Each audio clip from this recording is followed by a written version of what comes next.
কই মাছ ধরতে অনেকেই অনেক রকম টোপ ব্যবহার করে। আজকে বলবো এমন একটা ভিন্ন রকম গোপন টোপের কথা, যেই টোপটা অনেক বড় বড় শিকারীরা খুব গোপনভাবে ব্যবহার করে, কাউকেই জানাতে চায় না। প্রথমেই প্রয়োজন হবে 2টা মুরগির কলিজা এবং পচা ছোট মাছ, পুঁটি মাছ বা ডারিকা মাছ। সবগুলোকে ব্লেন্ডারে বা শিলপাটায় খুব ভালোভাবে বেটে একটা কিছুতে করে সুন্দরভাবে উঠিয়ে রাখতে হবে। তারপর সেখানে মিশাতে হবে ছোট শুটকি মাছের গুঁড়ো এবং একাঙ্কির গুঁড়ো মিশিয়ে ঘেটে নিলেই টোপটা একবারে রেডি। টোপটা লাগানোর জন্য কিছু তুলোকে বড়শিতে পেঁচিয়ে পেঁচিয়ে লাগিয়ে নিতে হবে। তারপর সেই টোপে একটা একটা করে বড়শি চোবাতে হবে এবং পানিতে দিয়ে দিতে হবে। আর দেখো কই মাছ ধরার কীরকম ঝড় ওঠে। আর এই টোপে শুধু কই মাছ না, ট্যাংরা, শিঙ্গি এই ধরনের মাছগুলো ঝাঁপিয়ে ঝাঁপিয়ে খেতে আসবে।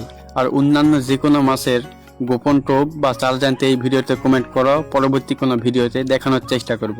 আর ভিডিওটা ভালো লাগলে একটা একটা করে সবাই শেয়ার করে দাও।